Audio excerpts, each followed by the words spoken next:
꿈도 있고 바람도 있고 소원도 있어도 행동하지 않으면 언제나 그 자리에 머무는 거예요. 그래서 우리 3월 한 달 동안 우리 새로운 주제는 지금이 이제 시작할 때, 행동할 때, time for action, 행동할 때입니다. 여러분들이 이 주제를 계속 진행하면서 여러분 함께 이 사도행전 성경 속으로 들어가면서 여러분들이 머물러 있는, 행동하지 않는, 늘 누워있는 그런 모습에서 행동하는 그런 사람들 되시기를 주의 이름으로 축복합니다. 행동하지 않으면 언제나 그 자리다. 오늘 말씀의 제목이에요. 하루에도 몇 번씩 변화해야지 라고만 생각하는 그대에게 이런 부제가 달려있는, 아주 긴 부제 달린 책 이름이 있습니다. 우리의 가슴을 찔리게 하는 책 제목이에요. 바보들은 항상 결심만 한다. 여러분 많이 들어본 것 같지 않습니까? 벌써 오래전에 나온 책인데, 바보들은 항상 결심만 하는 거예요. 아무것도 하지 않고 결심만 하는 겁니다. 그리고는 또 눕고 주저앉고 행동하지 않는 거예요. 여러분 어떤 것도 행동하지 않으면 언제나 그 자리일 수밖에 없는 것이죠.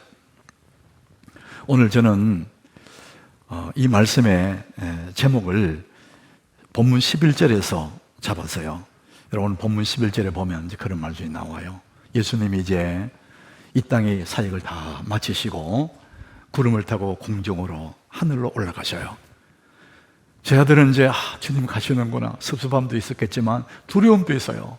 자, 그래서 하늘을 이렇게 바라보고 있는데 흰옷 입은 두 천사가 얘기합니다.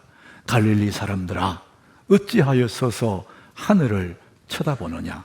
거기서 뭐하고 있냐? 이런 뜻이잖아요.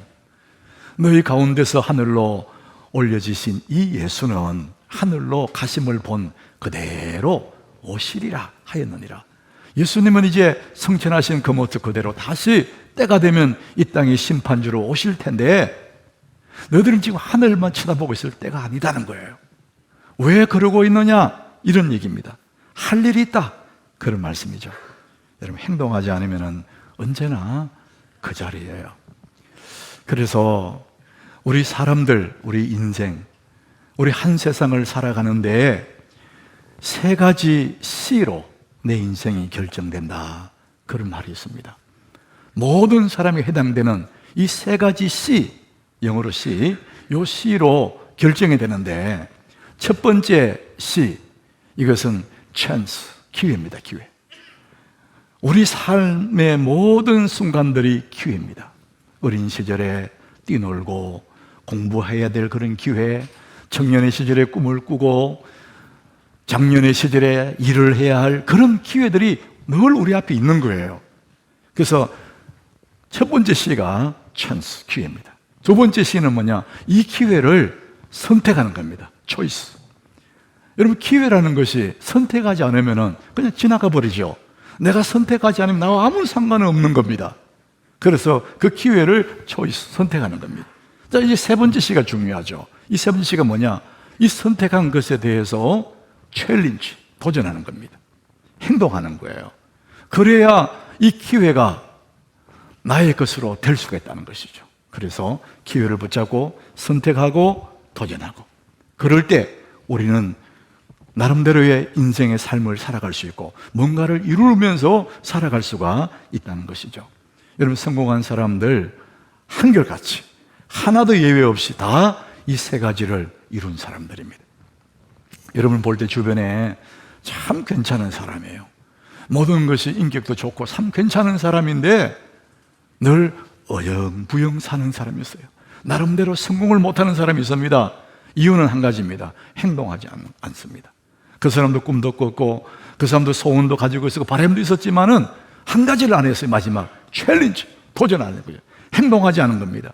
그래서 지금은 우리가 행동할 때, 행동하지 않으면 언제나 그 자리에 있을 수밖에 없는 그것이 우리 인생입니다. 우리 한국 사람들이 다 잘 아는 그 시조가 있어요. 태산이 높다 하되, 그 다음에 뭐죠? 하늘 아래 메이로다. 아무리 산이 높아도 하늘을 메르다. 오르고 또 오르면 그 다음에 뭐죠? 못 오를 리 없건만은. 사람이 제 안이 오르고 뭐라고 핑계한다고? 매만 높다 하더라. 근데 사람들이 생각만 하고 말만 하고 행동하지 않는 사람을 빗댄시죠. 아무리 산이 높다 해도 하늘 아래 있는 건데 애를 써보면, 도전해보면 오를 수도 있고, 그런데 산이 높다고 핑계하면서 오르지 않는다는 거예요. 그러니까 결론은 없는 거예요. 얼마나 많은 사람들이 핑계거리 찾아서, 그래, 저기서 산이 높아서 안 되고, 이거는 내 문제가 때문에 안 되고, 그러면은 내가 오늘은 편한 거예요. 인트로 영상에 늘 누워 있는 겁니다. 늘 편하잖아요. 안 할 이유가 분명하니까. 사람이 이렇다는 거예요. 행동하지 않으면 아무것도 얻을 수가 없습니다. 오를 산도 있고 내가 꿈꾸는 정상도 있지만은 이런저런 이유로 도전하지 않기 때문에, 이런저런 이유로 행동하지 않기 때문에 그것은 그저 바램뿐이고 그냥 소원일 뿐이죠.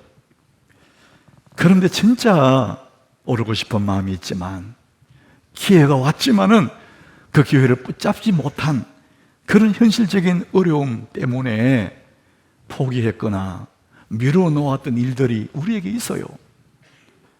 우리 형님뻘 되는 사람들, 그 시대 사람들, 우리 엄마, 아버지 그 시대 사람들, 학교에 가서 공부를 해야 되는 거 뻔히 알지만, 대학에 가서 공부를 해야 되는 거 뻔히 알지만 현실이 너무 어려운 거예요. 먹고 사는 문제도 해결 안 되니까, 알지만은, 올라가야 할 산이 눈에 보이지만은 할 수 없이 우선 먹고 사는 문제에 올인하고 그것은 좀 밀어놓았거나 포기했죠. 여러분, 이런 일들이 우리 삶의 여정 속에 많이 있습니다. 그런데 저는 여러분에게 드리고 싶은 말씀이었어요. 여러분 지금 어떤 문제 앞에 섰습니까? 내가 오르고 싶은 산이 있는데 어떤 문제가 가로막고 있습니까? 여러분, 그 많은 문제에 우리는 100가지 답을 찾지 않습니까? 그런데 하나님은 우리에게 그 어떤 문제도 해결할 수 있는 답이 있다고 말합니다. 네가 오를 그 산에 오를 수가 있고 네가 원하는 그것을 쟁취할 수 있다고 말합니다. 할 수 있거든요. 무슨 말이냐? 믿는 자에게 능히 하지 못할 일 없다. 이 주님이 이렇게 말씀하시거든요. 내게 능력 주신 자 안에서 내가 모든 것을 할 수 있느니라. 모든 것, 그랬어요. 어떤 것 아니고 모든 것을 할 수 있다. 에브리띵이는 모든 것 나는 할 수 있다. 왜? 주님 내게 능력 주시면. 사랑하는 여러분, 오늘 여기 앉아있지만 염려거리, 걱정거리, 근심거리 많이 가진 사람이 있을 거예요. 여러분, 오늘 말씀 중에 하나님 말씀을 듣다가 주님 말씀하시는 모든 것을 할 수 있는 그 답을 발견하시기를 축복합니다. 자, 오늘 우리는 현실적인 문제 앞에 서 있어요. 핑계거리다, 핑계거리. 이것 때문에 못하고 문제가 있어. 우리 앞에 그런 문제 앞에 서 있는 건 맞아요. 이스라엘 이 제자들도 지금 그런 상황입니다. 예수님이 십자가에 죽으셨어요. 우리의 죄를 짊어지고 십자가에 죽었어요. 그리고는 다 이루었다, 그러고 돌아가셨거든요. 무덤에 장사 지냈는데 3일 만에 부활하셨어요. 그리고는 하늘로 올리우시기 직전에 제자들과 그 많은 사람들 앞에 섰습니다. 이게 감람산이에요. 여러분, 언젠가 성지순례 가면 감람산에 올라갈 수 있습니다. 그 산 위에서 제자들과 마지막 담화를 나누는 오늘 그 본문 말씀이에요. 예수님이 이제 떠나려고 하시니까 제자들이 당면한 문제를 주님께 질문을 해요. 자기가 눈앞에 있는 현실적인 문제를 이야기합니다. 오늘 본문은 6절이에요. 그들이 모였을 때에 어디 모였느냐? 감람산에 모였어요. 예수께 질문합니다. 현실적인 문제, 그게 뭔데? 주께서 이스라엘 나라를 회복하심이 이때이니까 하니. 예수님이 만왕의 왕으로 메시아로 권능을 행하시니까 이분이야말로 우리나라를 회복하실 분이다 생각했는데 주님이 십자가에 힘없이 죽으셨다가 부활하시고 하늘로 올라가시거든요. 그러니까 당면한 문제, 이게 어떡하냐 물어본 거예요. 우리나라 회복이 언제 됩니까? 물어본 거예요. 이스라엘 나라 그 당시에 상황이 뭡니까? 로마의 압제에 있었어요. 로마의 지배를 받고 거기에 세금을 바쳐야 돼. 이게 너무 괴로운 얘기거든요. 우리 민족은 아마 일제시대 우리 경험 안 해도 다 알고 있지 않습니까? 남의 나라에 지배받는다는 것. 얼마나 서러운 이야기인지. 로마에 지배받기 전에는 페르시아에 지배받았어요. 바벨론에 지배받았어요. 그러니까 이 민족이 늘 서러운 거예요. 그래서 주님, 우리 이스라엘 나라가 회복되는 것이 이때입니까? 물어본 거예요. 때를 물어서요. 그게 현실적인 문제죠. 우리도 마찬가지입니다. 우리도 문제가 생기면 주님 이거 언제 끝나지요? 물어보잖아요. 자녀 문제도 있죠. 사업의 문제도 생기죠. 가정의 문제 말도 못하고 아픈 그런 일들이 있을 거예요. 근데 정말 힘든 또 문제는 내 몸에 병이 찾아오면 그냥 감기 정도면 누가 걱정해요. 근데 몸속에 이상한 그 하나 생기면은 이게 참 걱정되는 거예요. 그럴 때 현실적인 그 문제를 가지고 하나님께 질문하지. 하나님, 이 문제 언제 끝납니까? 내 이 고통의 시간들은 언제 끝납니까? 때를 묻는 거죠. 그 이스라엘 이 제자들도 마찬가지입니다. 우리나라 현실적인 문제 이거 언제 해결됩니까? 때를 물어서요. 그러면은 예수님이 그 때를 묻는 그 사람들에게 때로 언제 시기를 말씀해 주셔야 되는데 주님은 다른 말씀하세요. 오늘 7절 한번 보십시오. 언제 해결됩니까? 물었는데 예수님이 하시는 말씀이 때와 시기는 아버지께서 자기의 권한에 두셔서니 너희가 알 바 아니라. 너희들이 거기에 신경 쓸 일 아니라는 거예요. 너희들 거기에 그 문제에 매달릴 필요가 없다. 이게 무슨 뜻이죠? 때를 물었는데, 언제 시기를 물었는데 주님 거기에 너무 신경 쓰지 마라. 그게 그렇게 중요한 거 아니다. 이렇게 말씀합니다. 그 이유가 뭘까요? 이 문제가 해결되면 다른 문제가 안 생기느냐? 아니라는 거죠. 이 문제만 하나님 앞에 우리 그러잖아요. 하나님, 이 문제만 해결되면 이제 내가 좀 살 것 같습니다. 그 문제 해결되면 또 다른 문제 또 와요. 이게 인생이에요. 인생을 많이 살아본 사람들은요, 그거 너무나 알잖아요. 경험했거든요. 바닷가에 앉아서 이렇게 바다를 바라보고 있으면 파도들이 몰려오죠. 저 파도가 물이 많이 몰려서 큰 파도가 팍 치고 나면은 이제는 파도가 안 올 것 같지만은 작은 파도 오고 작은 파도 오고 또 어느덧 큰 파도가 또 확 칩니다. 그래서 바다에는 끝없이 파도가 몰려오는 곳입니다. 우리 인생 삶이 그런 거예요. 인생에는 배를 타고 인생의 바다를 지나가는 거예요.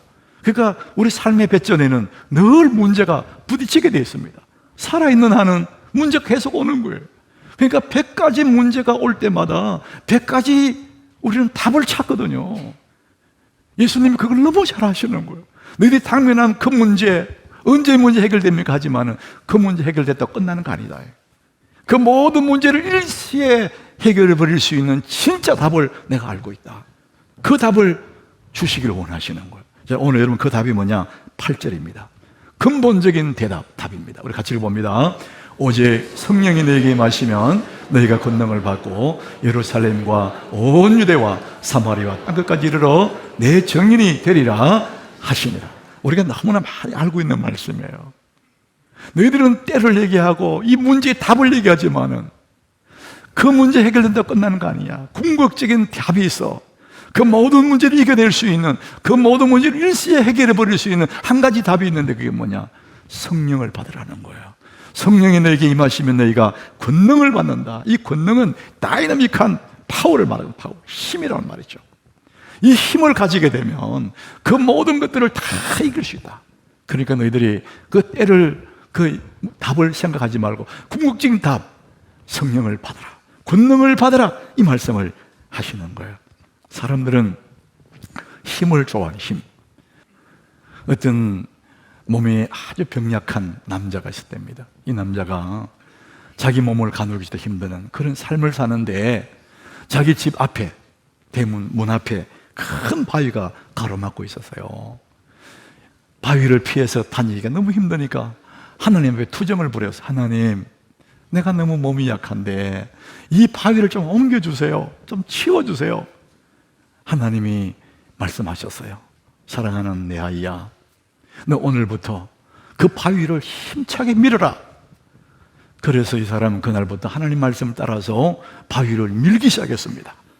하루를 밀고 이틀을 밀고 일주일을 밀어서요, 한 달 밀고 석 달을 밀어서요. 그런데 바위는 조금도 움직이지 않았어요. 그 속이 상했어요. 하나님 앞에 원망한 조로 말씀드렸어요. 하나님 바위를 밀으라 그래서 3개월을 힘있게 밀었습니다. 그런데 바위는 조금도 움직이지 않았어요. 투정을 부리니까 하나님 말씀합니다. 사랑하는 내 아이야, 나는 네게 바위를 밀으라 했지 옮기라 한 적이 없어.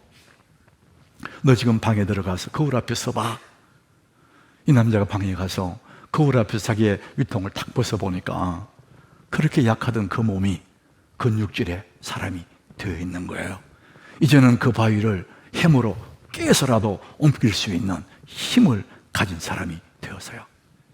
우리는 자주 문제의 바위를 치워달라고 해요. 하나님 앞에. 하나님, 이 바위 때문에 내가 힘들어요, 치워주세요. 하나님은 때로는 그 바위를 치워주시기도 하시지만 많은 경우에 하나님은 우리를 강하게 만드셔서 그 바위를 깨어 부술 수 있는 그런 권능을 주시기를 원하십니다. 그것이 궁극적인 답이라는 겁니다. 인생의 모든 문제의 답은 하나라는 겁니다. 하늘의 권능을 받아라. 우리 8절 다시 한번 읽어보겠습니다. 오직 성령이 너희에게 임하시면 너희가 권능을 받고 예루살렘과 온 유대와 사마리아와 땅끝까지 이르러 내 증인이 되리라 하시니라. 하늘의 능력, 권능을 입으면은 100가지 문제가 안 된다는 거예요. 내게 능력 주신 자서 내가 모든 것을 할 수 있다. 단 답이 뭡니까? 하늘의 능력을 받으라는 거예요. 하늘의 권능을 받으라는 겁니다. 여러분, 하나님의 권능, 하나님의 은혜를 받으면은요, 세상에 두려울 것이 없어요. 사람들이 제일 두려워하는 것이 뭐냐? 죽음이잖아요. 근데 하나님 은혜가 임하면은 죽음도 겁나지 않습니다. 오히려 예수님 때문에 순교도 할 수 있습니다. 이것이 하늘의 권능을 받으면, 하늘의 힘을 받으면은 100가지 문제에 그 문제를 해결할 수 있는 그 힘이 하나님의 힘이라는 것을 성경은 말씀하고 있습니다. 이전까지는 먹고 사는 문제에 매달려서 맨날 먹고 사는 문제 때문에 근심하고 거기에 붙잡힌 종처럼 살았지만 하나님의 은혜를 받고 나면 이것들 아무 문제가 되지 않습니다. 먹고 사는 문제에서 자유합니다. 그것들은 아무 문제가 안 돼요. 로마 14장 8절에 그 말씀하는데 우리 같이 읽어보겠습니다. 우리가 살아도 주를 위하여 살고 죽어도 주를 위하여 죽나니 그러므로 사나 죽으나 우리가 주의 것이로다. 그러므로 사나 죽으나 우리가 주의 것이로다.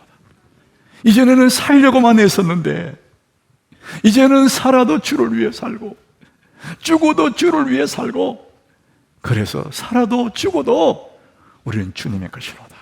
하늘의 능력을 받은 사람들은 이렇게 우리의 삶의 굴레에서 자유하게 되는 거예요. 그래서 그때부터 이 세상이 너무너무 아름답게 보이는 거예요.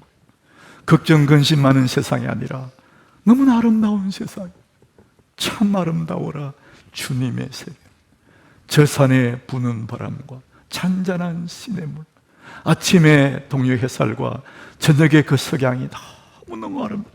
하늘에 빛나는 그 별들, 모든 것이 하나님의 은혜고 너무나 감사하고, 그래서 사랑하는 하나님의 은혜를 입은 사람, 하나님의 능력을 덧입은 사람들은 인간 100가지 문제를 뛰어넘는 진정한 자유인이 되는 것입니다. 사랑하는 여러분, 이 은혜를 누리시기를 축복합니다. 하나님의 은혜를 주시기를 원하시는 거예요. 거기에 생명이 나오게 됩니다. 푸른 인생의 계절을 맞이하게 되는 것입니다. 여러분, 계절의 봄은 그냥 옵니다. 기다리지 않아도 오고, 잊고 있어도 오고, 관심 안 가져도 이 계절의 봄은 때가 되면 여러분 곁에 옵니다.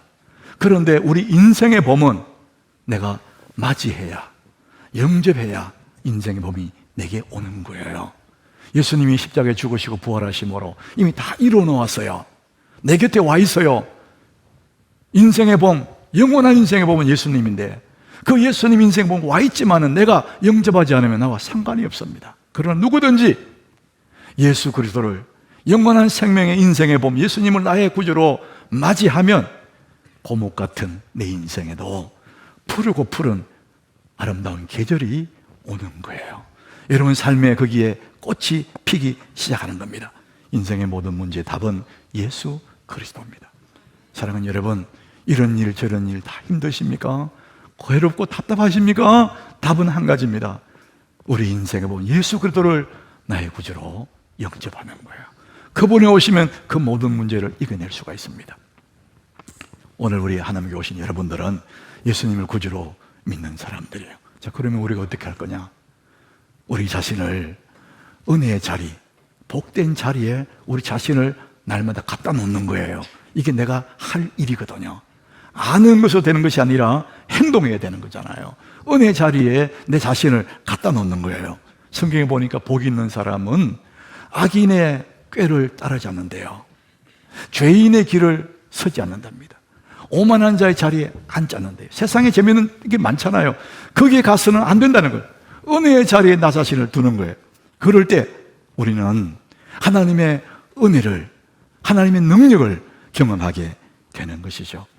오늘 13절에 보니까요, 그 다락방에 모이는 사람 이름을 쭉 기록해서요, 그들이 요한은 다락방으로 올라가니 베드로, 요한, 야고보, 안드레와 빌립 쭉 있습니다.